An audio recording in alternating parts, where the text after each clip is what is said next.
አምላካችን እግዚአብሔር በዕለተ እሁድ ከፈጠራቸው ፍጥረታት መካከል ቅዱሳን መላእክት ተጠቃሾቹ ናቸው። ቅዱሳን መላእክት ክብርን ለመውረስ ስሙን ለመቀደስ ለአገልግሎት ተፈጥረዋል። መኖሪያ ቦታቸውም ከሰባቱ ሰማያት ገብተው የሚቆጠሩት በራማ፣ በኢዮር፣ በኤረር ነው። መላእክት ማለት አገልጋዮች ለተልእኮ የሚፋጠኑ የፈጣሪን ምሕረትና ቸርነት ጸጋ በረከት ወደ ሰው የሰውን መልካም ተግባርና ልመና ጸሎት ወደ ፈጣሪ የሚያቀርቡ ማለት ነው። በዚህም ተግባር የመላእክት አለቃ የሆናቸው የቅዱስ ገብርኤል ታላቁን ቦታ ይይዛል። ቅዱስ ገብርኤል ከስሙ ትርጉም ስንነሳ የአምላክ አገልጋይ ማለት ነው። የነገደ አርባብ አለቃቸውም ቅዱስ ገብርኤል ነው። ቅዱስ ገብርኤል በሕገ ልቦና እግዚአብሔር መላእክትን ፈጥሮ የፈጠራቸውን አምላክ ተመራምረው እንዲያውቁ ተሰወረባቸው። በዚህ ጊዜ የሐሰት አባት የተባለ ዲያብሎስ ያልፈጠራቸውን መላእክትን ፈጥሬያቸዋለሁ እኔ ነኝ በማለት ምክንያት በመላእክት ዘንድ አለመረጋጋት ተከስቶ ነበር። ቅዱሳን መላእክትም የተፈጠሩት ነገሮችን እንዲመረምሩ እንዲያገናዝቡ ሆነው ስለነበር እሱ ከኛ በላይ በመሆኑ እኛን ፈጠርኳችሁ የሚለን ከሆነ ከኛ በታች ያሉትን የፈጠርናቸው እኛንን ማለት ነውን? የሚል ጥያቄ አስነስተው ነበር። መልአኩ ቅዱስ ገብርኤል በመላእክት መካከል የሚያረጋጋ የሚያግባባ አስታራቂ ሐሳብን ተናገረ። አምላካችንን እስከምናገኘው ድረስ በያለንበት እንጽና እንረጋጋ በማለት በዚህ ጊዜ አምላካችን እግዚአብሔር ተገለጠላቸውና ፈጣሪነቱንና አምላክነቱን አስረዳቸው። ቅዱሳን መላእክትም የፈጣሪያቸውን ማንነት ተረድተው ለተፈጠሩበት ዓላማ ለምስጋናና ለተልእኮ የሚፋጠኑ ሆነዋል። አዳምና ሔዋን ከገነት ሲባረሩ ያጽናናቸው፣ ሔዋንንም ከአዳም ጋር ተጣልታ በሸሸች ጊዜ አዳምን መክሮ እንዲያመጣትና በሰላም እንዲኖሩ ያደረገም ይህ መልአክ ነው። በእነዚህና በመሳሰሉት ተግባራቱም ኢትዮጵያዊ ሊቅ ቅዱስ ያሬድ መልአከ ሰላም በማለት ገልጦታል። በብሉይ ኪዳንም በርካታ ታምራትን እያደረገ እግዚአብሔርን በማመናቸው ምክንያት የተገፉ ምዕመናንን መልአኩ በተራዳይነቱ ሲያድናቸው ኖሯል። ለዚህም ሰለስቱ ደቂቅ ተጠቃሾች ናቸው።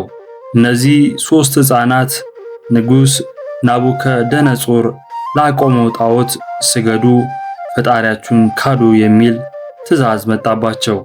እነርሱ ግን ይህንን ሰይጣናዊ ትእዛዝ አልተቀበሉም። ምክንያቱም ሊሰገድ የሚገባው ለማን እንደሆነ ያውቃሉና። ንጉሥ ግን ትእዛዙን አለመቀበላቸው እጅጉን አስቆጥቶት ስለነበር እሳት አስነድዶ ወደ እሳት ጨመራቸው። የተገፉትን የሚረዳ ቅዱስ ገብርኤል ከእሳት ውስጥ አራተኛ ሆኖ ሲመላለስ ይታይ ነበር። በዚህም ጥበቃው ምንም አይነት ችግር ሳይገጥማቸው በሕይወት ወጥተዋል። ክፉ ነገር ወደ አንተ አይቀርብም፣ መቅሰፍትም ወደ ቤት አይገባም። በመንገድ ይጠብቁ ዘንድ መላእክቱን ስለ አንተ ይልካቸዋልና እግርህም በድንጋይ ላይ እንዳይሰናከል በማለት ነቢዩ ዳዊት የተናገረው ለዚህ ነው። ቅዱስ ገብርኤል ዕውቀት በማጣት የሚጠፉ የሰው ልጆችን የሚያስተምር ትክክለኛውንም ጥበብ የሚገልጥ እሱ ነው። አስቀድሜ በራእይ አይቸው የነበረው ሰው መልአኩ ገብርኤል እነሆ እየበረረ መጣ፣ በማታም ዳሰሰኝ፣ አስተማረኝ፣ ተናገረኝ፣ እንዲህ አለኝ፣ ጥበብንና ማስተዋልን እሰጥ ዘንድ አሁን መጥቻለሁ አለኝ በማለት ነቢዩ ዳንኤል የተናገረውን ቃል ስናስተውል ይህ እውነት በግልጽ ያሳየናል። የብሉይ ኪዳን ማጠቃለያ መጨረሻ ለሆኑት ለካህኑ ዘካርያስ እና ለቅድስት ኤልሳቤጥ የመጥምቀ መለኮት ቅዱስ ዮሐንስን መወለድ የተናገረው እርሱ ነው። ይህንን ታላቅ የምስራች ለመቀበል የተቸገረው ዘካርያስ ይህንን ታላቅ የምስራች ለመቀበል የተቸገረ ዘካርያስንም ዲዳ ያደረገ መልአኩ ቅዱስ ገብርኤል ነው። የፈጣሪን ቸርነት ጸጋና ረድኤት ወደ ሰው የሰውን ጸሎት ወደ እግዚአብሔር ለማድረስ በእግዚአብሔር ፊት የሚቆም እርሱ ነው። እኔ በእግዚአብሔር ፊት የምቆመው ቅዱስ ገብርኤል ነኝ። ይህችን የምስራች እንድሰብክልህ ተልኬ ነበር። እነሆ በጊዜው የሚፈጸመው ቃሌን ስላልሰማ የነገር እስከሚሆን ድረስ ዲዳ ትሆናለህ፣ መናገርም አትችልም አለው። መልአኩ እንደተናገረውም በተናገረበት ቅጽበት ካህኑ ዘካርያስ ዲዳ ሆኗል። ኋላም ዮሐንስ ሲወለድ አንደበቱን ከፍቶለታል። ስለዚህ መልአኩ ገብርኤል ለመዓትም ለምሕረትም የሚላክ መልአክ መሆኑን እንረዳለን። በዚህ ዘመን የሊቀ መላእክት ቅዱስ ገብርኤል የአገልግሎት ድርሻ እጅጉን የጎላ ነበር። የዓለምን ድኅነት መሠረት የሆነውን የጌታ ልደት ለማብሰር የአምላክ እናት ለማመስገን ከመመረጥ የበለጠ ሌላ ጸጋ ክብር የለም። ከአበው ሊቃውንት አንዱ ቅዱስ ኤፍሬም ደስታን የተሞላ አብሳሪው መልአክ ገብርኤል ሆይ የሰጠ ክብር ታላቅ ነው በማለት ተናግሯል። ውዳሴ ማርያም ዘዕሩግ በእግዚአብሔር ፊት ከሚቆሙ ከእውነተኛው መልአክ እየተማረች ቤተክርስቲያናችንም በመልአኩ በቅዱስ ገብርኤል ሰላምታ ሰላም እንልሻለን በማለት ለእመቤታችን ተገቢው ምስጋና ታቀርባለች። ስለሆነም መልአኩ ገብርኤል እመቤታችን ድንግል ማርያምን ለማመስገን አርያችን ፊት አውራሪያችን መሆኑን መገንዘብ ተገቢ ነው።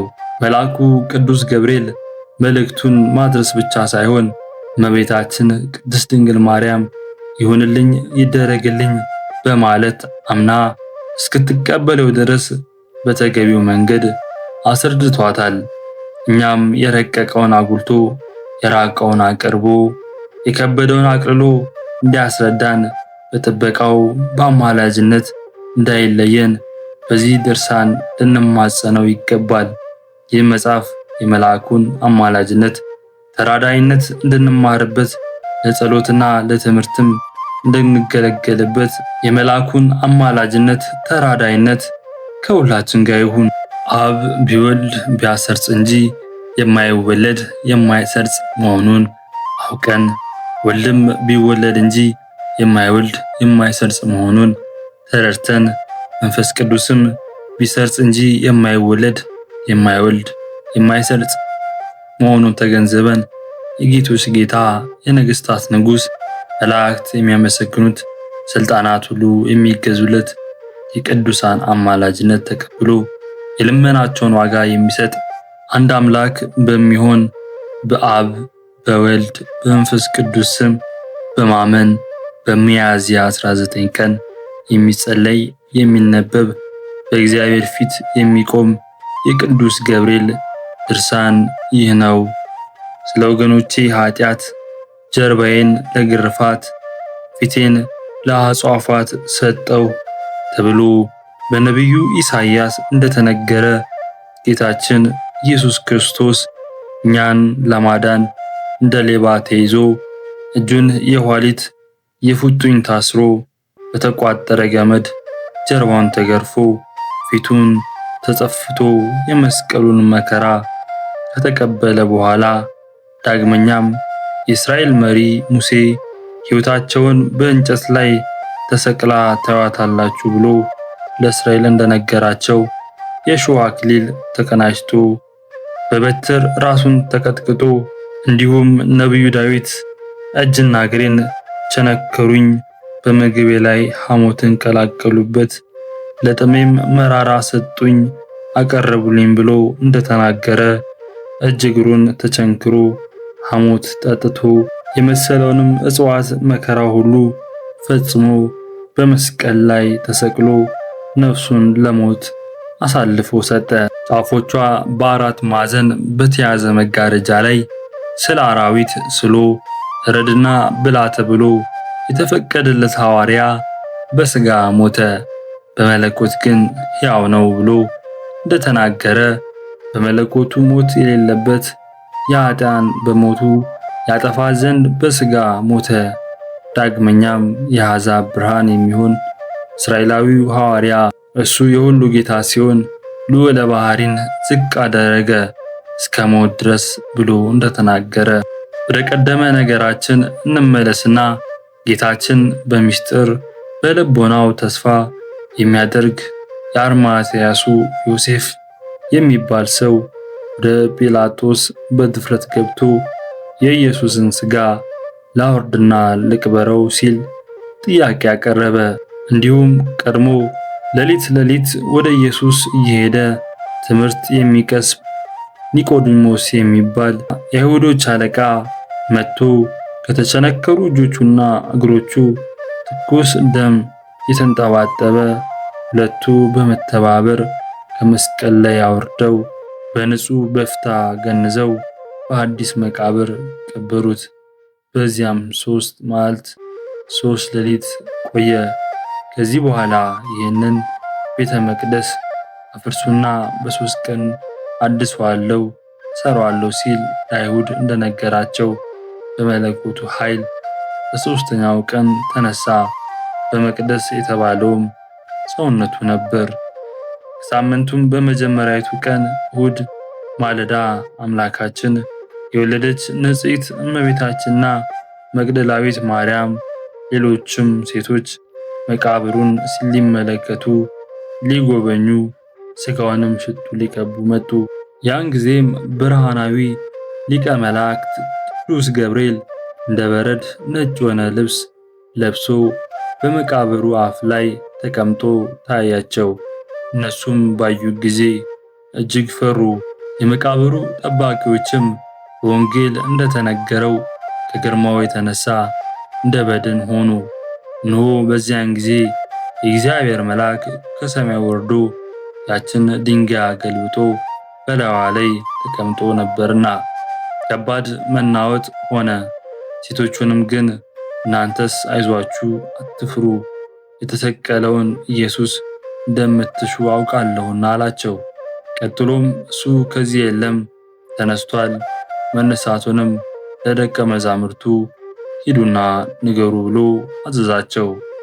ይህንንም ቃል በሰሙ ጊዜ በፍጹም ደስታ በፍጥነት ሄደው ለደቀ መዛሙርቱ ነገሯቸው። ዳግመኛም ጌታችን ከሙታን ተለይቶ ከተነሳ ከ40 ቀን በኋላ ወደ ሰማይ በሚያርግበት ጊዜ ቅዱስ ገብርኤል እናንተ መኳንንቶች በራፎችን ክፈቱ፣ ልዩ ልዩ የሆኑ ደጃፎችም ሁሉ ይከፈቱና የክብር ባለቤት ይግባ በማለት በታላቅ ቃል አሰምቶ ተናገረ። እሱም የክብር ንጉሥ ማን ነው ባሉት ጊዜ መልአከ ምስጢር ቅዱስ ገብርኤል የሰውን ሥጋ የሚለብስ የሞትን ሥልጣን ሽሮ በሲኦል ያሉትን ነፍሳት ሁሉ ማርኮ ወደ ቀደመ መኖሪያው ወደ ሰማይ የወጣ ኃያል እግዚአብሔር የክብር ንጉሥ እርሱ ነው አላቸው። ይህንንም በሰሙ ጊዜ ደስታቸውን በእልልታ በምስጋና ገለጡ። ነጋሪት እየጎሰሙ እምቢልታ እየነፉ ተቀበሉት። በባህሪ የማይታይ በሥጋ የተገለጸ እሱን በግልጥ አይተው ከደም ግባቱ የተነሳ ተደነቁ። የፊቱን ብርሃን ለማየት ሲመኙ የኖሩና በመለኮቱ እሳትነት እንዳይቃጠሉ በመብረቅ መጻሕፍት ፊታቸውን ሲሸፍኑ የነበሩ መላእክት አይተው ጠገቡት። ከመንፈስ ቅዱስ አብራክ የተገኛችሁና ከቅድስት ዮርዳኖስ ማኅፀን የተወለዳችሁ ሥጋውን በመብላት ደሙን በመጠጣት ያደጋችሁ እናንተ ሰማያዊ መንግሥት ልጆች ሆይ አስተውሉ፣ ተመልከቱ። ይኸውም ተሰጥቶ የማያልቅ የዘላለም መሥዋዕት ነው። ሊቀ ካህናት እንደመሆኑ ራሱ መሥዋዕት አቅራቢ ሲሆን ይህ ከኃጢአን ቤዛ የሰዋው ንጹሕ በግ በመለኮቱ ከአባቱና ከመንፈስ ቅዱስ ጋር መሥዋዕት ተቀባይ ነው። ሊቀ መላእክት ቅዱስ ገብርኤል የቸርነቱ ብዛትና የምስጋናው ክብር እጅግ ብዙ ነው። የጌታን ወደ ምድር የመምጣት ዜና በምድር ላይ ለሚኖሩ ሰዎች አስቀድሞ የምስራች እንደተናገራቸውና በኋላም የአምላክን ወደ ሰማይ ማድረጉን ዜና በሰማይ ለሚኖሩ መላእክት የምስራች የነገራቸው እሱ ነውና፣ ስለሆነም በሱ ስም ለችግረኞች ወንድሞቻችን በመራራት ምጽዋትን እያደረግን በፍጹም ልቦናችን እንውደደው እናክብረው። ድሃውንም ጦም አዳሪውንም የሚጎበኝ የተመሰገነ ነው፣ እግዚአብሔር ከክፉ ቀን ያድነዋል ሲል ዳዊት እንደተናገረ፣ ባለጸጋም ቢሆን ድሃም ቢሆን ሁሉም በችሎታው መጠን ባደረገው በጎ ሥራ በመጨረሻው የፍርድ ቀን ምሕረት ትጠብቀዋለችና፣ ጌታችንም በወንጌል የሚሰጡ የሚራሩ የተመሰገኑ ናቸው ለእነሱም ይራራላቸዋልና ሲል ተናግሯል። በግብረ ሐዋርያትም ከሚቀበል ይልቅ የሚሰጥ የተመሰገነ ነው ተብሎ ተጽፏል። የምስጢረ ሥጋዌ መልእክተኛ ይሆን ዘንድ በእግዚአብሔር የወደደውና የመረጠው በዚህ በመላእክት አለቃ ቅዱስ ገብርኤል ልመና ከዚህ በላይ የተጠቀሱትን የምስጋና በረከቶች ለማግኘት ያብቃን። ሦስተኛ ምዕራፍ አንድ አምላክ በሚሆን በአብ በወልድ በመንፈስ ቅዱስ ስም በማመን የተጻፈ የቀደመ የመላእክት አለቃ የሚሆን የቅዱስ ገብርኤል ድርሳን ይህ ነው። የምስራች መልእክቱን ለማድረስ በገሊላ ወዳለች ርግብ የተላከ የማይጠቀለል የአርያም ፀሐይ መንገድ ጠራጊ የብርሃን ኮከብ የሚሆን የዚህ መልአክ የታምራቱን ብዛት እንናገር ዘንድ በመጠበብና በመመራመር ለመጻፍ እጀምራለሁ። በአንደበቴ እናገራለሁ፣ በሕሊናዬ እመረምራለሁ። በእኔና በዚች ቤተ መቅደስ ላይ በሚሰሙትም ሕዝብ ሁሉ ላይ የታምራቱ ኃይል ይንጸባረቃል። የቸርነቱ ብዛት በወዳጆቹ በሕዝበ ክርስቲያን ላይ እጥፍ ድርብ ሆኖ ይደር ለዘላለሙ አሜን። ከዕለታት በአንድ ቀን አብራስቲና ልጅ በጎዳና ሲገሰግስ የእግዚአብሔር መልአክ ቅዱስ ገብርኤል ተገልጾ በፍጹም ትኖር ዘንድ ከዚህ ተነስታችሁ ወደ ምድረ ግብፅ ሂዱ ብሎ ተናገራቸው። እነሱም ፈጥነው ተነስተው ሊቀ መላእክት ቅዱስ ገብርኤል ፍጹም እስኪደርሱ ድረስ መንገዱን እየመራቸው ምግባቸውን እየመገባቸው አደረሳቸውና በዚያም የሚኖሩበትን ቦታ እስራኤል ከተባለ ከያዕቆብ አውራጃ አሳያቸው። በዚያም የሚኖሩበትን ቤት ሰርተው ተቀምጠው ሳለ ለማንኛውም ሕመም መድኃኒት የሚሆን የጥበብ ያውቁ ነበርና ከያገሩ ሰዎች ብዙ ሰዎች ወደ እነሱ ዘንድ መሰብሰብ ጀመሩ። የመድኃኒት አዋቂነታቸው ዝና በገጠርም በከተማም ተሰምቶ ነበርና ወደ እነሱ የሚመጡ ሰዎች ሁሉ ከወዴት መጥታችኋል እያሉ በሚጠይቋቸው ጊዜ እኛስ የቆሬር ልጆች ነን። በዚህን ጊዜ በዚያው ሀገር በደብረ ኔቅሎን በተባለ ቦታ 1 ዓመት ከ5 ወር ከተቀመጡ በኋላ በዚያ ወራት ባለመድኃኒቱ አባታቸው አብራሲት ሞተ። ባለመድኃኒቱ አብራሲት ግን ከዚህ ዓለም በሞት ከመለየቱ በፊት 3 ልጆቹን ጠርቶ ይህንን ልጄ ጠብቁት፣ አደራ ስለሱ ብዙ ክብር ይሰጣችኋልና ብሎ የኑዛዜ ቃሉን ከሰጠ በኋላ ሕይወቱ አለፈች። ልጆቹም በሚገባ ገንዘብ ከአባታቸው ወዳጅ ጋር አልቅሰው የቀበሩትን ሥርዓት ፈጸሙለት።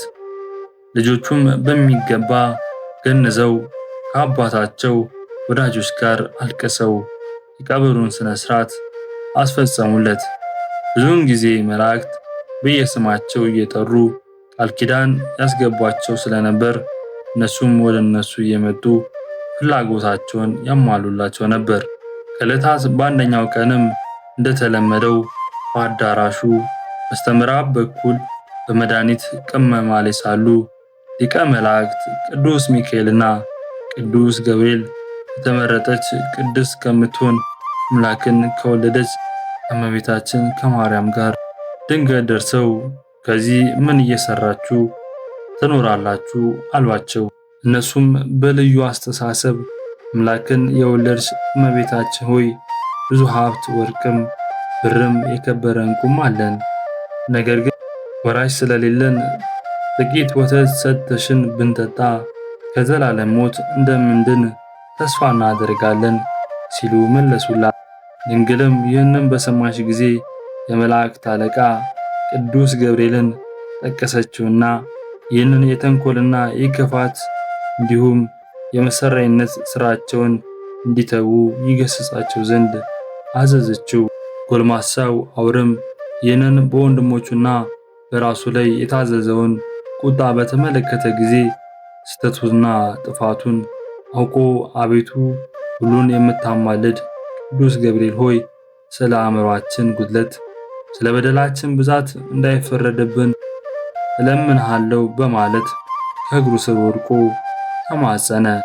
ዳግመኛ የመላእክት አለቃ ቅዱስ ገብርኤል ሆይ እነሆ ዛሬ እኛን ለማዳን እግዚአብሔር ወደዚህ ዓለም እንደመጣ ተረድተናልና ይቅር በለን እያለ ለመነ።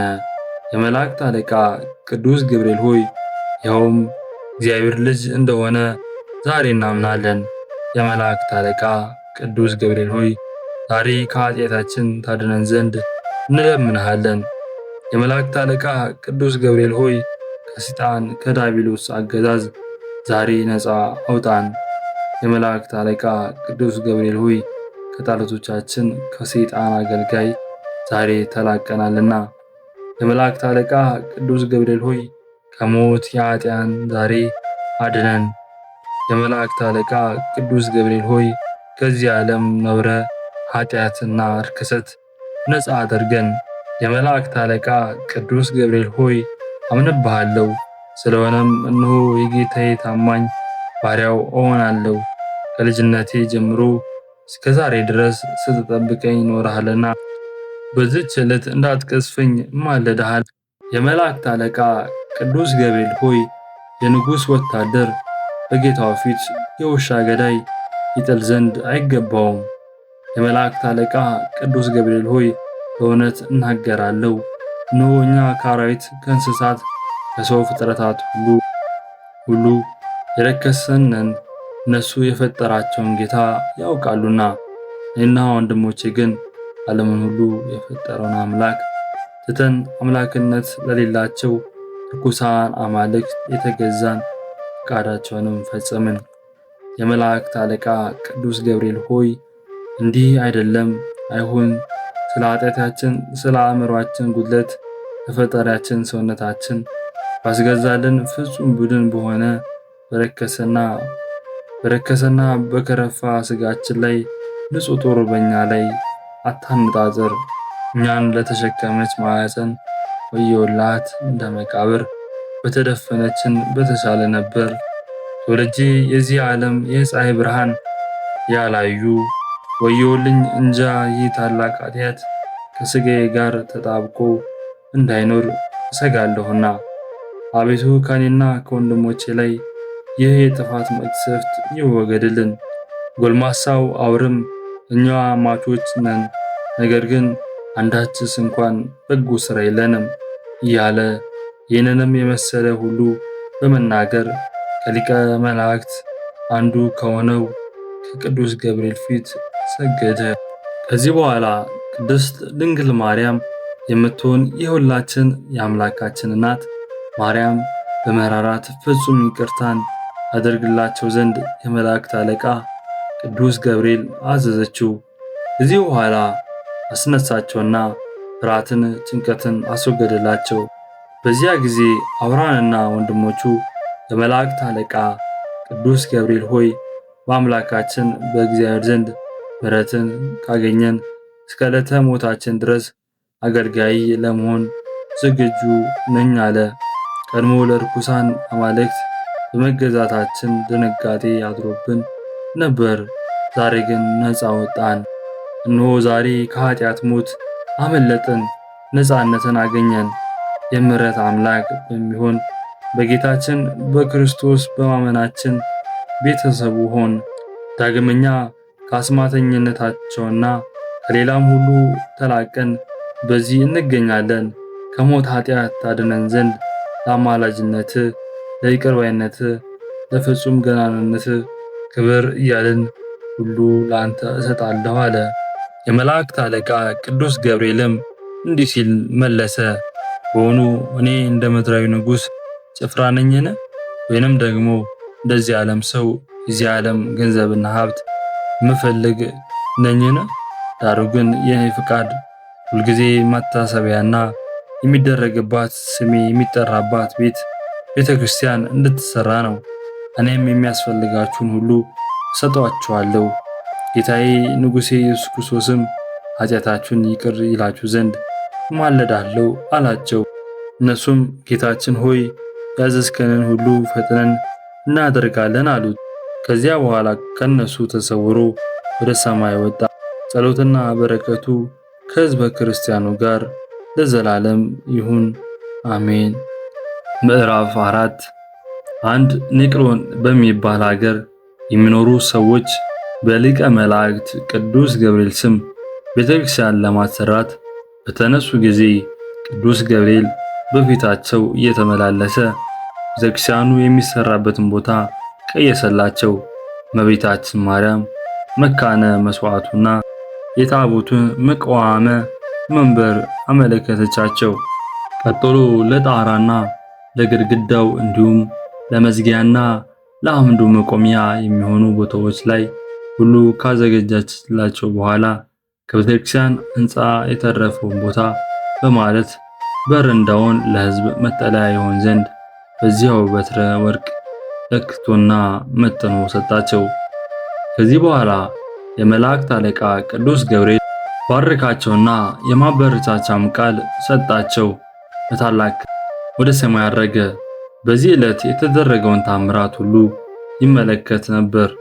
እሱም ቅዱስ ገብርኤል ተገልጦ ይህንን መመሪያ ከሰጣቸው ከ8 ቀን በኋላ ለቤተ ክርስቲያኑ ሥራ መሰረት አናጢዎችና የቀን ሰራተኞችም ሁሉም በየሙያቸው ተሰብስበው በታላቅ ደስታ ለቤተ ክርስቲያን የሚሆኑ የሚያስፈልገውን ጥሬ ዕቃ ማቅረብ ጀመሩ። በፍዩም ሀገር የሚኖሩ ታላላቅ ሰዎችም የሊቀ መላእክት ቅዱስ ገብርኤል ቤተክርስቲያን ሥራ መጀመሩን በሰሙ ጊዜ እንደ ችሎታቸው መጠን እርዳታ አደረጉ፣ ብፅዓት ነበረባቸውና። ለዚህ ለመላእክት አለቃ ለቅዱስ ገብርኤል ቤተክርስቲያን ሥራ ሰዎች በበጎ ፍቃድ እንደሚታዘዙ ሁሉ የዚያ የመሰሪ የአብራሲት ልጅ አውርም በስራቸው ሁሉ ተባባሪያቸው ሆነ። ጸሎትና በረከቱ ከሕዝበ ክርስቲያኑ ጋር ለዘላለም ይሁንና ብሶይና ወንድሙ ጴጥሮስን እንደረዳቸው የሚናገር የቅዱስ ገብርኤል ታምር ይህ ነው።